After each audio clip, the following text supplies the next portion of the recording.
Okay guys, this is a tutorial on changing a resistor for a blower fan motor for a Volvo S40. Just picked up this little car, the air conditioner didn't work, and a little bit of backstory. So I thought the fuse might be bad. Fuse wasn't bad. I thought maybe there was a relay that could be bad. There's no relay in this car. So check the fuse. Fuse was good. And then I thought, well, let's just replace the motor. So I went underneath here, underneath the glove box, went under here, removed some things, and had a difficult time getting the motor out. So what I decided to do was just hook up the new motor and make sure the new motor worked before putting that in or worrying about getting the old one out. And guess what? The new motor did not work. So that means the motor is not the problem.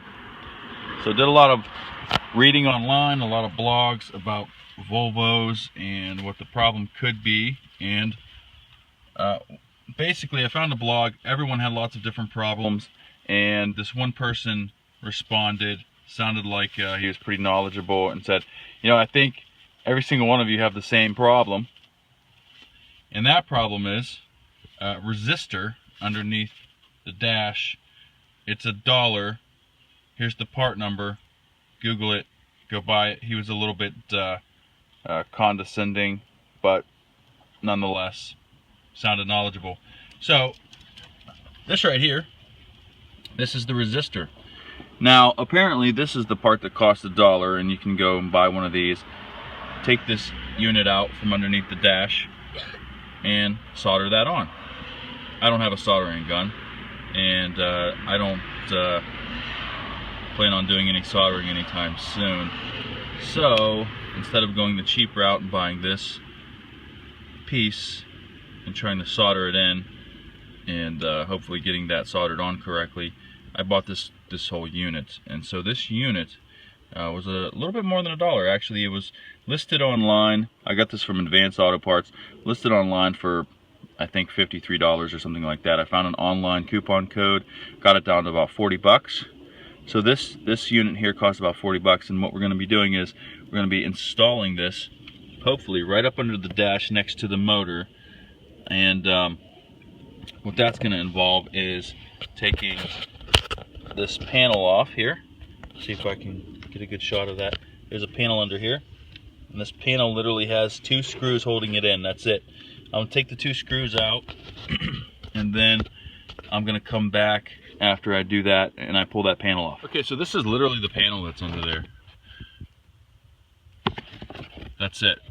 And it's held on here and here by these 2 screws. Sorry about that. These 2 screws, that's it. Once you take these 2 screws off, that pops out. Now, if we can look under here, hopefully this is a clear shot. There's the motor, and just to the left, you see that white clip? That's our resistor. It's literally right there. So there's a screw there, and then up underneath, you guys can see it, I'm not sure, there's another screw. Looks like they're just a Phillips. So far, this is all I've needed. I'm going to try to remove the 2 screws that you see there and pull that resistor out. I'll be back. Alright guys, so these 2 screws were in there, holding it in just like I said. Now, I'm not going to lie, the one that's closest to the glove box here was a pain in the butt to get out. There's a metal lip here, and that metal lip is kind of preventing my screwdriver from getting in there. Now my next problem is this resistor is also in here kind of tight. Now it comes down, but then it doesn't come out again because of the metal lip. There's a piece of metal here, and I can twist it sideways a little bit. There may be a possibility you have to take out this whole glove box to get that little piece out. I'm going to try to avoid that. I'm going to manhandle it a little bit, see if I can just twist it out, because taking this all out, in my opinion, is too much work to get this resistor out. So I'm going to see if I can manhandle that, get it out, and then problem is going to get the new one back in, but I'll worry about that once I get this one out. Alright, success. I got the old one out. You just see that kind of looks a little bit nasty. There's the back of it. And I did not have to take the glove box off. What I did have to do, the manhandling did not work, and some of you might not like this, but if you can see, here's the metal, this metal piece here. I physically bent it with a pair of pliers. So I got these babies out, and I bent that metal out of the way so that this could come down. Now, this is a 2002 Volvo. It's kind of an old car. I don't care about that little piece of bent metal underneath the dash that no one's going to be able to see. Some of you might. I'm going to bend it back a little bit once I put the new one in. But I went ahead and hooked up the new one. Before I put it back up in there, I went ahead and hooked it up. Here's the new one. And I have to say, success. The guy on the blog was correct. I turned the car on.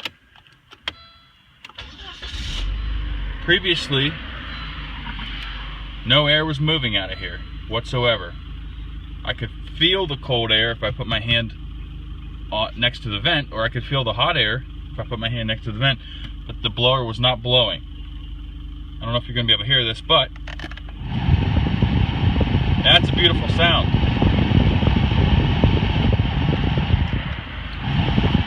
That's awesome. So, it was not my motor. It was this little resistor. 40 bucks. I now have air conditioning again. And heat. So that's a good thing. But it's summertime now, so currently I'm just worried about the air conditioner. And I picked up the car for not a whole lot of money. And the guy was told that it was going to cost over $300 to fix the fan motor. So whatever that meant, whatever they diagnosed it with, $300 was going to fix the problem. As you can see, $40 fixed the problem, not $300. It took maybe, all told, I know the video might seem a little bit longer, all told it probably took me 10-15 minutes, you know, so far, but I'm explaining a lot of things. Obviously this would go much quicker if you weren't explaining a lot of things to somebody. So just literally take this out, 2 screws, take this old one out, 2 screws. I did not have to remove the glove box. I used a cheap pair of pliers to bend that little piece of metal out of the way so that I could get the lip of this past and remove it. That's it. So just put the other one back in where you got it from, and problem solved. Hopefully this helped you guys out a little bit. If you like what you see, subscribe. I'm going to be posting a lot more videos. That's my truck over there, and so I'm going to be doing a lot of stuff to that truck in the going future here, in the near future. So yeah, we're going to be doing some stuff to this car. We're going to be doing some stuff to that truck, and we'll post videos along the way to help you out. Thanks so much. Bye-bye.